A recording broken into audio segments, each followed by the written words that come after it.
Yep. How do we actually now. tell if someone's listening to us, though? Well, yeah, I mean, there's obviously no way of telling until like the viewer count goes down. You can see the viewer count at the bottom. But yeah, we don't actually have any viewers right now. So do you want to just I don't know, talk about your blood Well, giving? wait, is this actually being recorded, or is this just live and then we record it later? It's being recorded as well, but I can edit it. Okay. Well, I'll just sit and wait. I'm in no rush. I'm relaxing tonight. I gotta do some Liberty on the Rocks stuff later. We're getting a chapter in Gold Coast. Oh, that'll be interesting. Yeah. So we still haven't got fucking Darwin though. We got every other capital city now except for Darwin. Except for Darwin's not really a capital city though, because it's a territory and territories aren't real. I suppose so. It would still be nice to do that. Or get one in New Zealand, actually. But I will be meeting with the director of the New Zealand Taxpayers Union this week, and hopefully we can get some stuff going on in New Zealand. Worst comes to worst, I think we'll just end up being, just us two ranting for about 30 minutes while nobody does anything. We can just cut it. Oh, was that a bloop? Something's happening. Something's happening? What? I heard wings. Was that coming from your end? Yeah, that was coming from my end. I think someone's connected. I'm not sure. Oh, he's watching. Okay. He's watching. Lee is watching. So I think to ask questions, you should go to his sidebar. You go to his side. Sorry, what? Yeah, I've activated the Q&A app on here. Are they watching this through YouTube? Yeah, they should be watching this through YouTube, or like I would actually recommend that he goes to the link that I gave and clicks on the Oh, I'm following that link now. Maybe I can figure it out. Yeah. I'm going to watch. Yeah. Is that you that just connected? Yeah, probably. Yeah, it says you and I and Lee are watching. Yeah, I think if you say something here, if you comment on the wall of the event, we'll be able to answer questions that way. I think. That seems like a good way to do it. Yeah, so to answer your question, Lee, to ask those questions, there should be something on the side of your menu, and it will come up with like a little tab that says Q&A, and you should be able to click that, and a little menu will come up onto the side of your screen, and you should be able to type your question. Yeah, if you click on the actual video, you'll be able to see. Okay, no, I'm going to get double streaming, so I just got out of it. Yeah. I hope that answers your question, Lee. So the first question. That's your first question. Well done. Yes, as usual, I've answered from a very libertarian perspective some technical questions. For you kids at home, hope you've got your Merlot. Oh, you're drinking the Merlot. Yeah. Merlot should only ever be drunk. Well, actually, no, it should always be drunk. I don't have any good follow-up with that. Okay, you know what I've been doing for the last couple of days, which might seriously damage my libertarian cred. I've been watching John Pilger almost non-stop. It's not good. I don't like that. Why? I found his channel, and why? I found his YouTube channel, and it's literally just this like background sort of thing that you can just listen to, and it's like this is clearly a conspiracy theory, but the way he says it, it almost gives it credibility, almost. So, what is your favorite John Pilger conspiracy theory? Oh, Nicaragua. Sorry, no, not Nicaragua. Actually, no. My favorite one was the one he said at the Marxist at the Marxist conference in Melbourne a couple of months ago. So he was saying that Julia Gillard was installed to basically give neocons, to give the neoconservative movement a feminist thing to as a way to sort of ridicule feminists so that Abbott could win. Well, I couldn't figure that one out.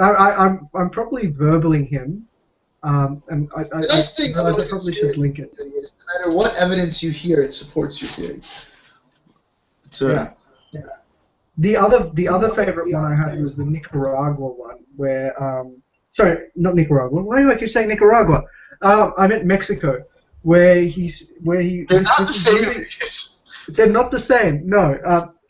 For some reason, I was saying Nicaragua when I meant Mexico. But anyway, so in this one, he was saying that Mexico will be the largest oil producer by the 1990s, and this was his movie in the 1970s. It was some freaking fantastic stuff. What evidence was that based on? I have no idea. Absolutely nothing. It was for a video that he made for the International Socialist Workers Alliance or something like that. But basically, it was a movie he made in the 19... all you need for oil is hotness? That makes a lot of sense. This is where the oil is. No, but this was a great thing, right? This was a video made in the 1970s. And I was just sitting there going, holy shit, what is this based on? I'm just like, and given how wrong he was in that video, I don't know why he put it up on his channel. Right? Well, at least he's an honest lunatic then. He isn't trying to sort of like whitewash himself backwards. I can admire that. No, I mean, there's something admirably wrong-headed about that. Whereas if you're someone like Nostradamus, right, you make predictions that are so vague that they can't possibly be wrong. Or if you're a little dishonest, you'll delete the videos that you made in the past that are wrong. But no, he sticks with a very simple factual prediction that's entirely wrong, and he stands by it. And I admire this consistency. He's not a book blogger. Yeah, that's a good point. Yes, I will grant John Pilger has a lot of intellectual honesty in accepting that he's completely 100% wrong, and then he'll still leave it up there. The other one is actually, you should see his video on Japan. Now, his video on Japan kind of begins by saying that Japan, all the claims you hear about basically China nowadays, he basically says about Japan back then. It's just like, by the 1990s, Japan's GDP will rise beyond the US. God, that was fucking hilarious. Whoa, we got a question. We got a question? Where? Lee has posted on the event wall, which I guess is how you do the Q&A, that most libertarians want to devolve power down to the lowest level possible. But on the other hand, we're all versed in the tin pot dictators of local government. What do you think are some ways we can decentralize without empowering the crazies in local government? So I'll let you field that one first. Okay, so... Oh, okay, I see where that is. Okay, so... The reality is, I think if you're going to say that a government that's closer to the people is the best for the people, which is what the classic libertarian argument for why power should be devolved down to the people is, you can't actually avoid the crazies getting in power. But here's the other thing, right? The crazies tend to get into power because there's so little attention on local government. I think, with the exception of Clover Moore, right? Clover Moore's a special kind of crazy that gets a lot of attention. And that's what I think will actually be the case. As more power devolves back down to lower forms of government, a lot more scrutiny gets put onto those positions, and thus, I think basically people will take their local government more seriously.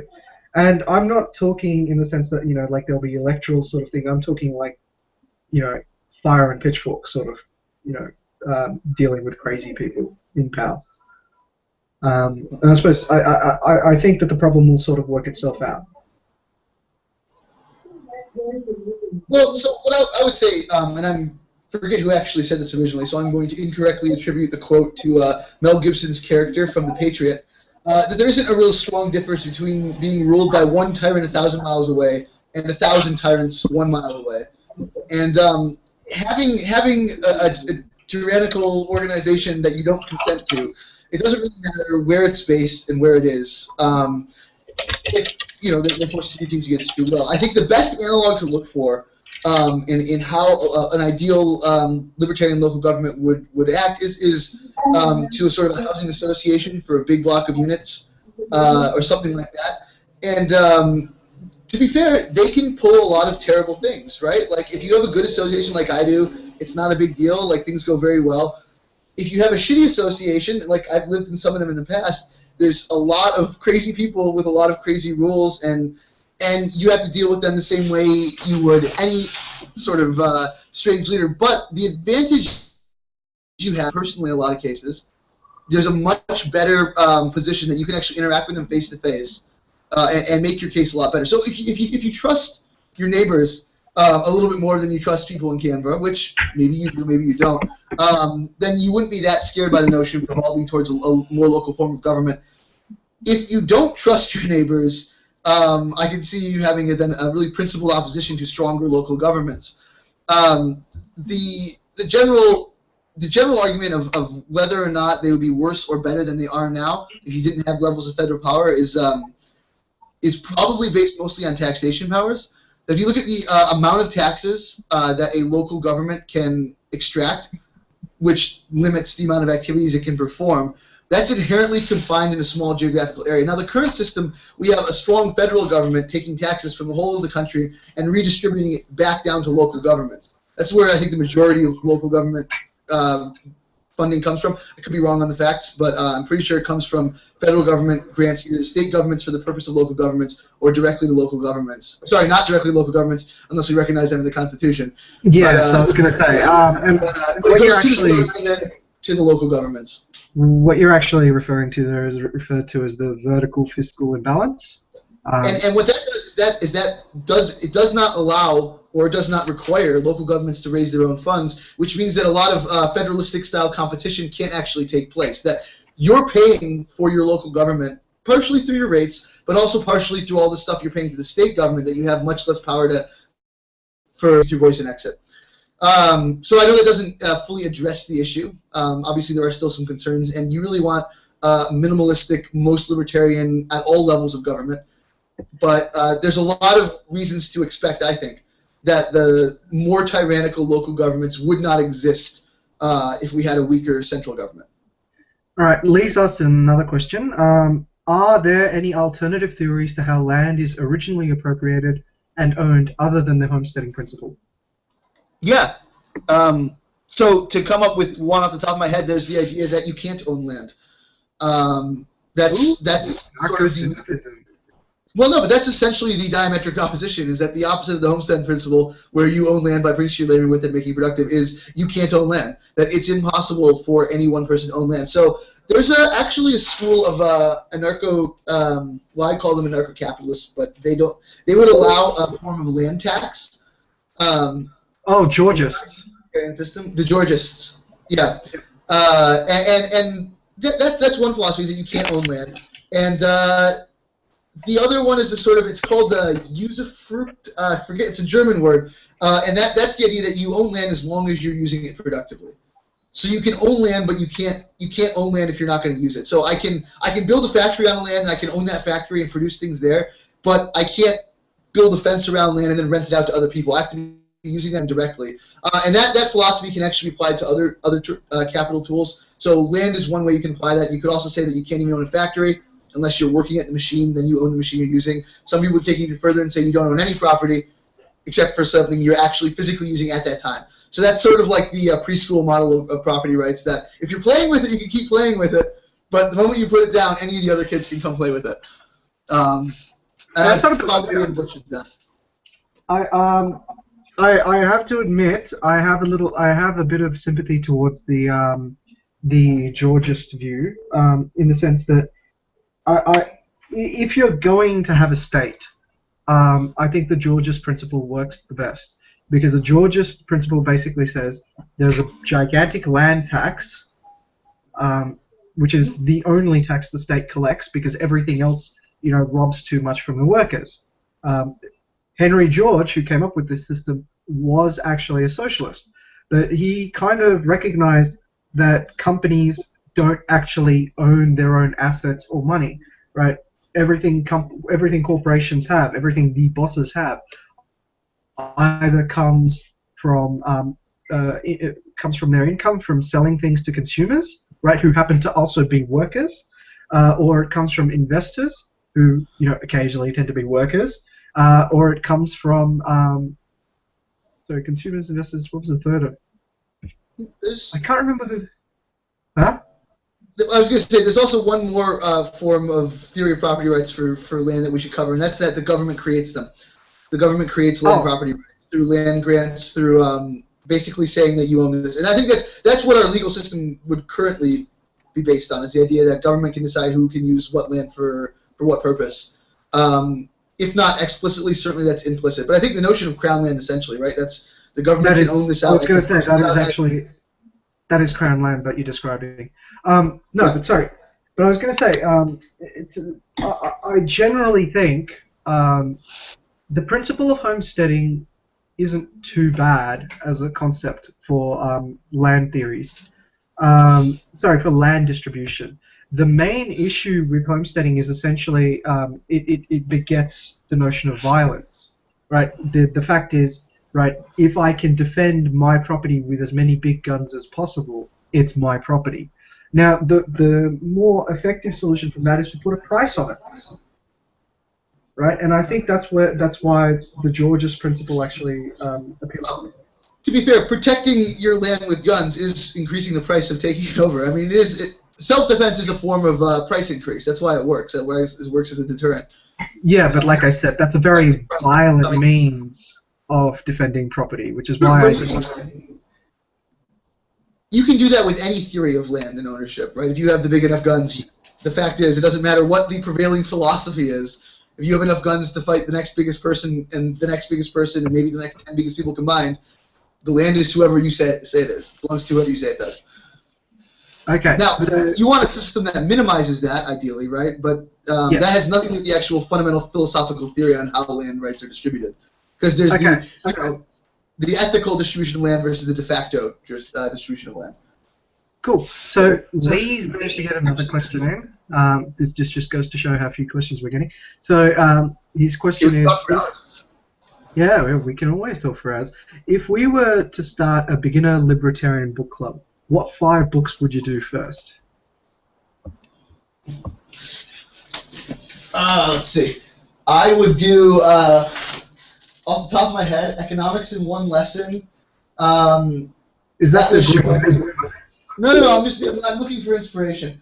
Atlas Shrugged, because I find that a phenomenal book. Maybe Road to Serfdom. That's a pretty good one. I wouldn't actually recommend much else by Hayek. He does have a tendency to Godwin? To write very densely. So I wouldn't say recommend Constitution of Liberty towards a beginning group. You want people who say the arguments a little bit more clearly. Defending the Undefendable is a really nice sort of like fun look into it, and that's a really good way to get beginners in, is to have them read something enjoyable. And 5th one, I'm going to say hold up, have Vickers give you his 5, and then I'll come back with my 5th one. So I'm not sure I have 5 either, but I'd say Freakonomics, definitely. And I was going to say The Fountainhead by Ayn Rand.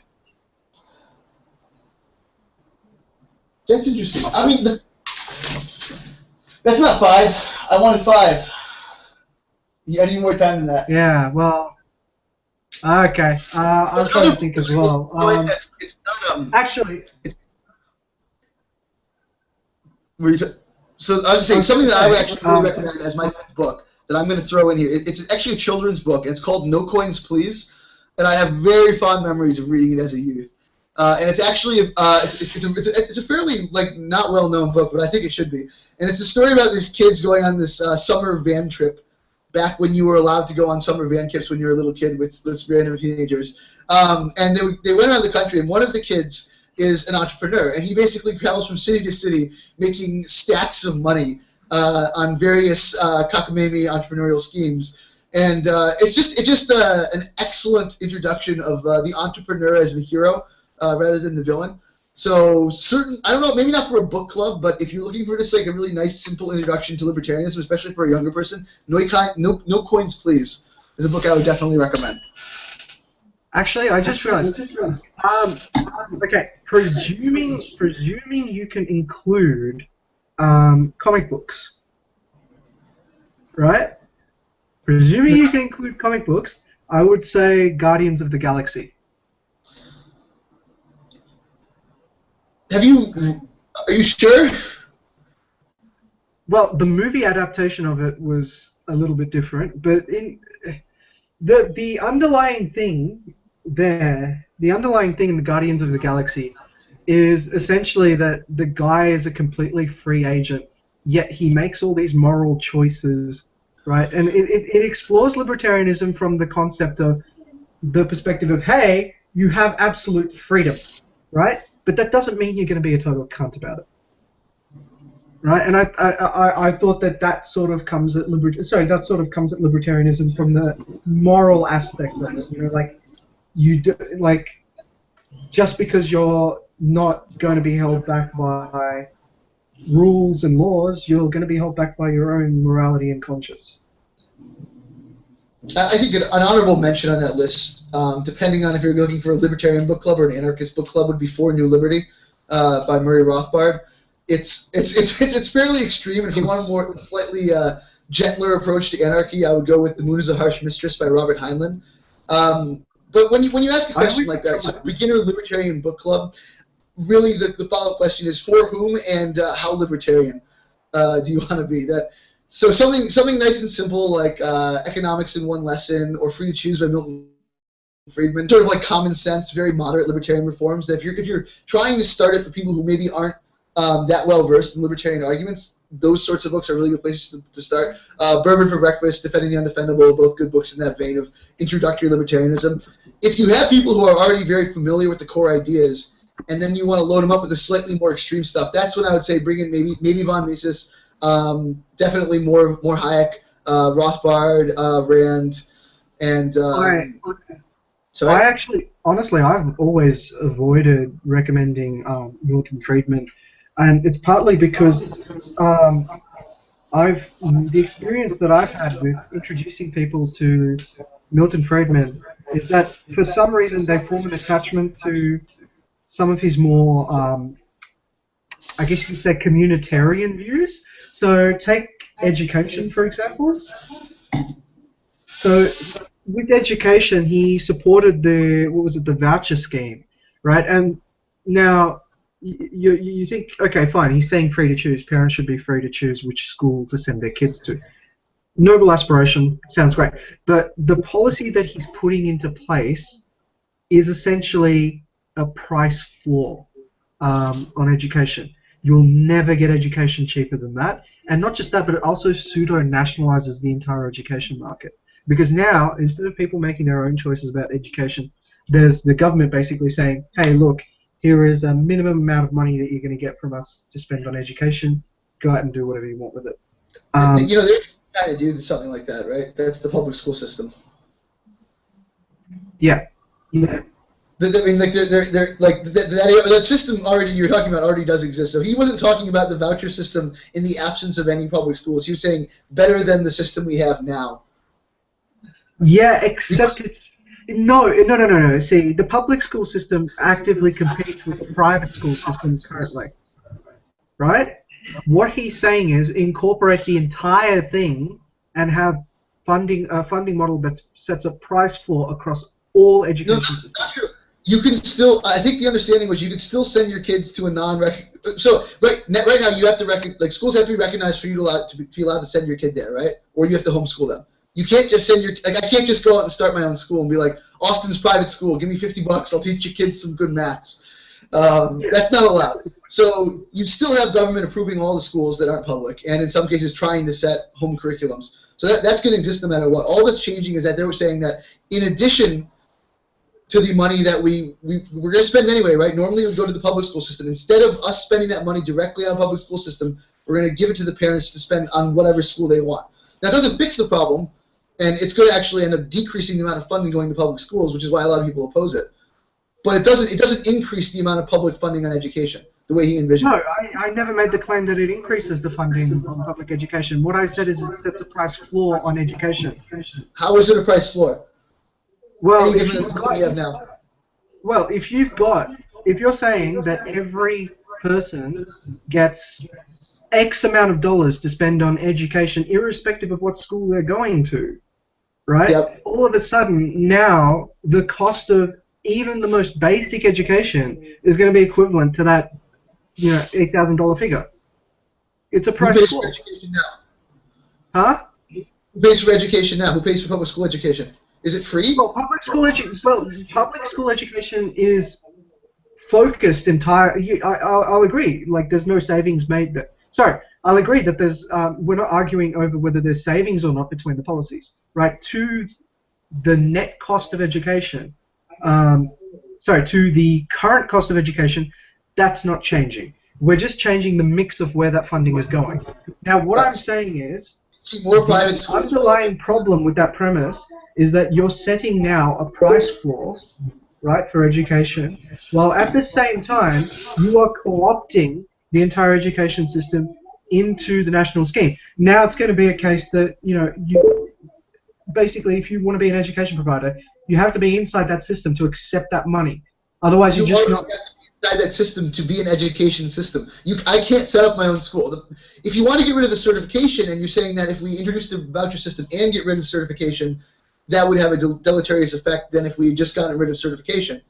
That's one thing. If you say, I should be able to set up my own. Look, if you get rid of certification, the immediate problem is going to be that now the entire argument that it makes, now the entire argument that there's no money changing, the amount of total expenditure spent on education is not changing, goes away. Because now you've gotten rid of certification, anybody can spend anywhere, and it's basically just a cash for grab. But exactly. The rational actor person who wants the cheapest education will spend the money on themselves. They'd say, I'm now a teacher, and then they give themselves the money, and then they'd send their kid wherever they wanted. So in effect, you remove that price floor. It's just a very inefficient way of redistributing. Yeah, but that's if you get rid of the certification system. But anyway, like my arguments against it are, I'll wholly concede it's probably a marginally better system than the current socialized system. However, I think over the long term, the main issue is that you've created a price floor and you've basically incorporated you've probably incorporated the education system deeply into the government in a way that now you've created a licensing regime for education. What stops me from charging less than the voucher amount at my school, and just giving like pumpkins to the parents in the difference, or Bitcoin? Skim the difference. I've always been under the impression, and from every implementation I've seen of this, it's basically handled like the money goes in the form of tax credits through to the school side. So I've never seen it actually go directly into the parents' hands. And now, if you're going to say that it should be like a $20,000, well, sorry, not 20,000. I think it was 10,000. So $10,000. Hey, here's a $10,000 tax credit to the parents, and then they go off and spend it however they want. Theoretically, it's not a price floor anymore. Sorry, what? That wouldn't be a voucher system, though. I mean, but that's not a voucher system. That's a straight-out welfare system. That's what I'm saying. The voucher system becomes a price floor essentially because of who can take the money. Right, but so I'm curious. You're worried about being a price floor, and the reason we don't like price floors is they create dead weight loss, right? And I'd say that all the dead weight loss that would be present in a voucher system, and it would not be zero, is already present in the current system. So you're saying that we could decrease deadweight lost, but you're opposing it because it's a price floor on principle, which the price floor wouldn't actually impact the total surplus in this case. You've already got what is effectively a price floor under education because we have a public system. It's just like the actual minimum wage. But the price floor is anyway. This is actually a really deep topic, and I just realized we should probably answer Lee's last question. And we should actually have like a major discussion on this because I've had this debate several times before, and with no one as clever as me. Yeah, none of them has been you. So anyway, so the last question Lee asked is, in his honest opinion, the left seem to draw a lot of strength from the fact that much of their way of thinking has perpetuated into popular culture. How do you think libertarians can do a better job of winning the cultural war of ideas? So the answer is go out and produce art that people want to consume and that sells your message. And so that's not a very helpful answer, right? But that's what it has to be. Is you need people producing art that sells the message. You can't force anyone to like a certain style of art. All you can do is try and offer a better product. And if you want a product that sells a message, ultimately you have to find a way to produce a better product that sells that message.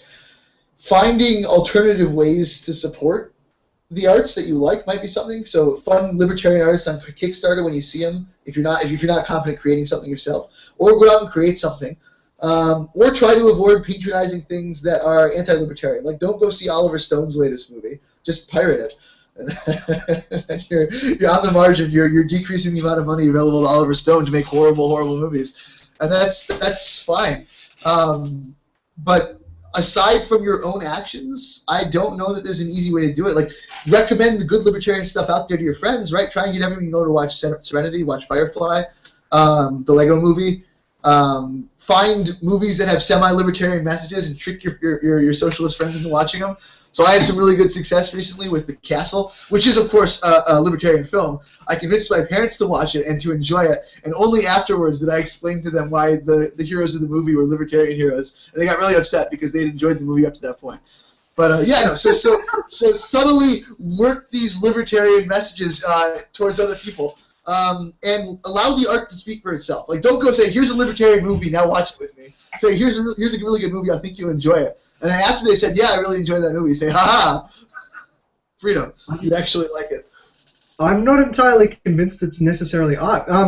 Look, libertarians are finally getting some penetration into popular stream. So David Lynham was on the 7 p.m. project just today. So I think it's just a case of, as our political power sort of grows, or as our message is getting heard more, we're going to have a chance to speak more to the Australian public, and we need to take those opportunities to sort of really present not just some message, but a vision, right? Like, people, like ideologies, political persuasions, everything depends on vision. We have to have something to sort of tell people, hey, this is what we want. Well, not what we want, but hey, this is what we think would make society better. And yes, art is one of the ways you can do that. And I personally look at art and I go, look, it's something to enjoy every now and then, but I don't think, like, well, you're a Philistine. I think no, I'm not a Philistine. I'm just saying I'm more responsive to arguments than I am to a nice piece of literature or a nice photo or even a nice moral story. Like, I mean, I like moral stories, but at the same time, I'm not gonna. As soon as I hear a story, I'm not just gonna go, oh wow, that's what I believe in now. Like, for example, the story about the tortoise and the hare, right? You sit there and you go, well, slow and steady wins the race. You tell me that story, and I'm going, that looks like a statistical anomaly in there. Let's retest that. Okay, but And I get, but you're an engineer, and the point is, the vast majority of people are not engineers.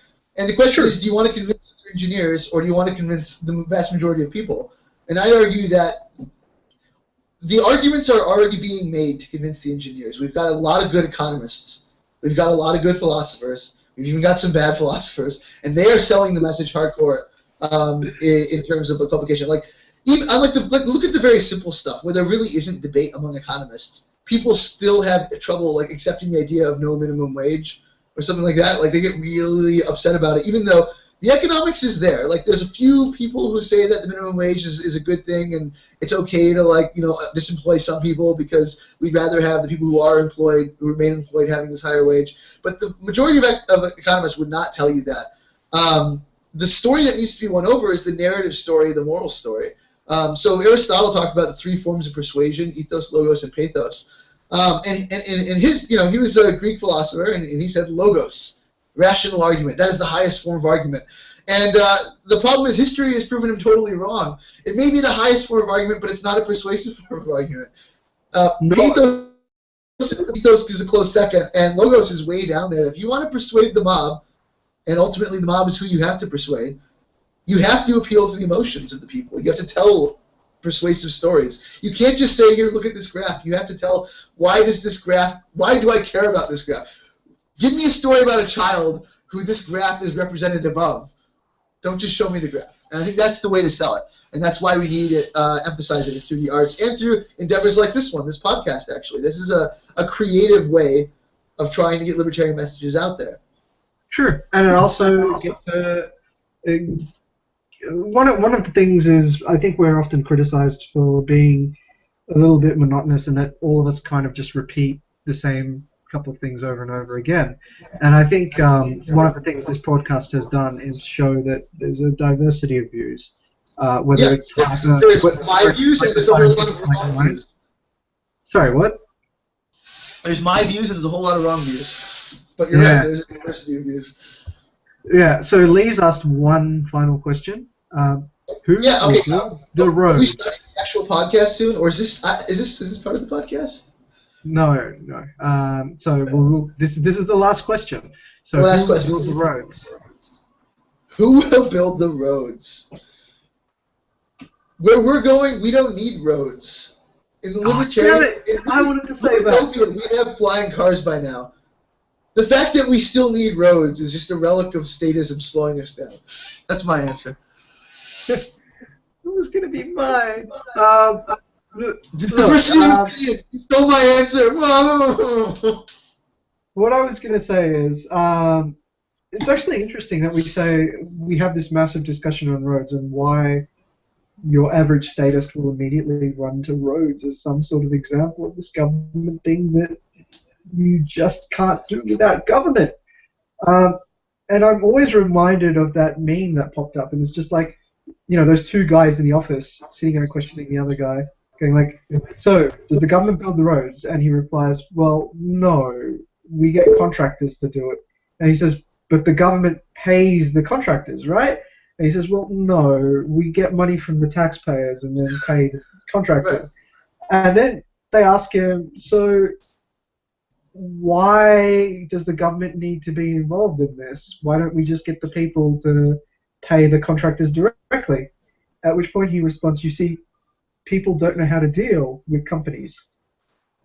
And that, to me, is the essence of the argument, you know, that statists come up with and saying, like, who will build the roads? It comes from this deeply flawed misunderstanding that people just don't know how to deal with each other. And ultimately, this question sort of begs the response. Do you honestly believe that no two people can interact with each other without a powerful bureaucracy behind one? That's my philosophy to dating. I refuse to take anyone out to dinner without a powerful bureaucracy present at every turn. All right. Well, I guess it's been fun for this Q&A. I'll edit it so that we don't have the massive sort of... I'll cut out everything I say. Shit talking at the beginning, and I'll re-upload it Thanks, Lee, for asking those questions, seeing as nobody else turned up and took this opportunity. And we'll start recording the episode in about 20 minutes when the other two arrive. Rock on.